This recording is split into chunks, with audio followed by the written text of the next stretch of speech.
ಒಡವೆ ಎಲ್ಲ ಕೊಳೆ ಆಗಿದೆ. ಪಾಲಿಶ್ ಮಾಡಿದ್ರೆ ಪಳಪಳ ಅಂತ ಹೊಳೆಯುತ್ತೆ. ನಿಮ್ ನಗು ತರ.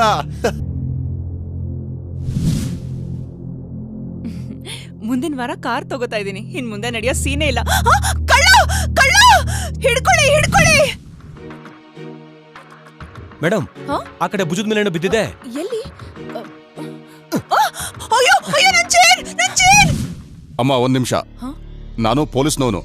ಈ ಏರಿಯಾದಲ್ಲಿ ಸರಗಳ್ರ ಕಾಟ ತುಂಬಾ ಹೆಚ್ಚಾಗಿದೆ. ನೀವು ಬೇರೆ ತುಂಬಾ ಒಡವೆ ಹಾಕಿದಿರಾ. ಒಂದ್ ಕೆಲ್ಸ ಮಾಡಿ, ಆ ಒಡವೆನೆಲ್ಲ ತೆಗೆದು ಈ ಕರ್ಚೀಫಲ್ ಹಾಕಿ. ಇದ್ರಲ್ಲಿ ಕಟ್ಟಿಟ್ರೆ ತುಂಬಾ ಸೇಫ್ ಆಗಿರುತ್ತೆ. ಬೇಗ ಬೇಗ ಹಾಕಿ ಹಾಕಿ. ಅವರು ನಿಮ್ ಕಡೆಯವರಾ? ಯಾರು? ಅವ್ರು ನಮ್ ಕಡೆಯವರಲ್ಲ ಸರ್. ಜೋಪಾನ ಅಮ್ಮ, ಹುಷಾರಾಗಿಟ್ಕೊಳ್ಳಿ. ಬರ್ತೀನಮ್ಮ, ಬರ್ತೀನಿ, ಹುಷಾರು.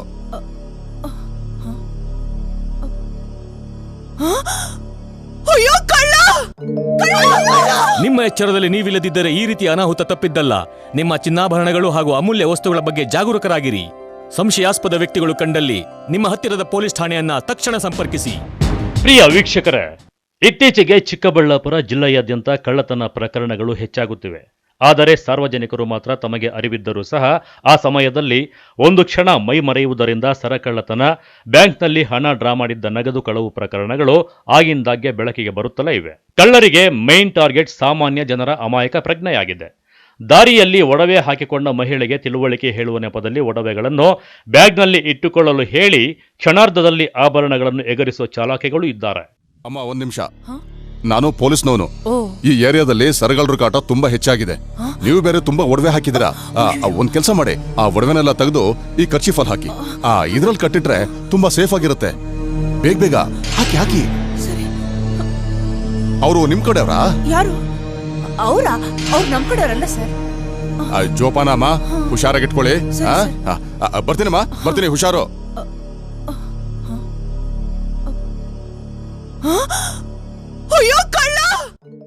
ಇನ್ನು ಬ್ಯಾಂಕ್ನಲ್ಲಿ ದೊಡ್ಡ ಮೊತ್ತದ ಹಣ ಡ್ರಾ ಮಾಡುವಾಗ ಒಬ್ಬರೇ ಬರುವುದನ್ನು ಗಮನಿಸುವ ಖದೀಮರು ಕೇವಲ 10 ರೂಪಾಯಿ ಬಿಸಾಡಿ ಲಕ್ಷಾಂತರ ರುಗಳನ್ನು ಲಪಟಾಯಿಸುತ್ತಿದ್ದಾರೆ.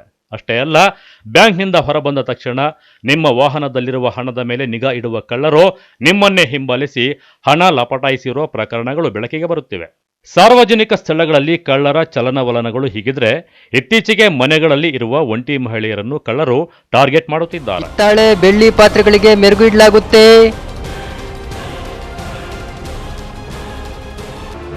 ಹಿತ್ತಾಳೆನೇ ಅಲ್ಲ, ಬೆಳ್ಳಿಗೂ ಒಳ್ಳೆ ಮೆರುಗು ಕೊಡ್ತೀಯಲ್ಲಪ್ಪ. ಬಂಗಾರದ ಒಡವೆಗೂ ಮೆರುಗು ಕೊಡ್ತೀನಮ್ಮ. ಹೌದಾ? ಬಂಗಾರದ ಅಂಗಡಿಗೆ ಹೋದ್ರೆ 100 ರೂಪಾಯಿ ಖರ್ಚು ಬರುತ್ತೆ. ನನಗೆ 50 ರೂಪಾಯಿ ಕೊಟ್ರೆ ಸಾಕು. ಬಹಳ ಕಾಲದಿಂದಲೂ ಮೈ ಮೇಲೆ ಇದೆಯಲ್ಲ, ಅದಕ್ಕೆ ಜಾಸ್ತಿ ಕೊಳೆಯಾಗಿದೆ.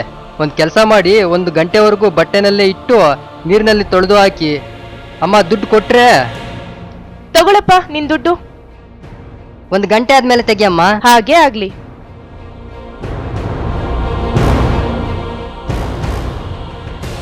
ಹಾ, ಏನಮ್ಮ, ಸಾಹೇಬ್ರು ಕರೀತಾ ಇದ್ದಾರೆ. ಸಾರಾ? ಯಾರು? ಇನ್ಸ್ಪೆಕ್ಟರ್ನವರು. ಬನ್ನಿ ಸರ್. ನಮಸ್ತೆ ಸರ್. ಏನಮ್ಮ, ಬಂಗಾರ ಮತ್ತು ಹಣಕ್ಕಾಗಿ ಪಕ್ಕದ ಬೀದಿಯಲ್ಲಿ 2 ಮರ್ಡರ್ ಆಗಿದೆ. ಪರಿಸ್ಥಿತಿಗಳೇನು ಚೆನ್ನಾಗಿಲ್ಲ. ನಾವು ಮುಫ್ತಿಯಲ್ಲಿರೋ ಪೊಲೀಸರು. ನಿಮ್ಮ ಮೈ ಮೇಲೆ ಇರೋ ಒಡವೆಗಳನ್ನ ತೆಗೆದುಕೊಡಿ, ನಮ್ಮವನು ಪ್ಯಾಕ್ ಮಾಡಿ ಕೊಡ್ತಾನೆ. ಹಾಗೆ ಆಗ್ಲಿ ಸರ್. ರವಿ ಸರ್.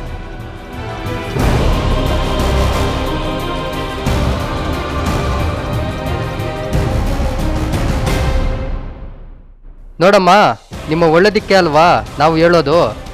ಹಿಂಗೆ ನಿರ್ಲಕ್ಷಿಸಿದ್ರೆ ಹೇಗೆ? ಜೋಪಾನವಾಗಿ ಆಕೆಯ ಬ್ಯಾಗ್ನಲ್ಲಿಡು. Thanks sir. ಜಾಗ್ರತೆ ಅಮ್ಮ.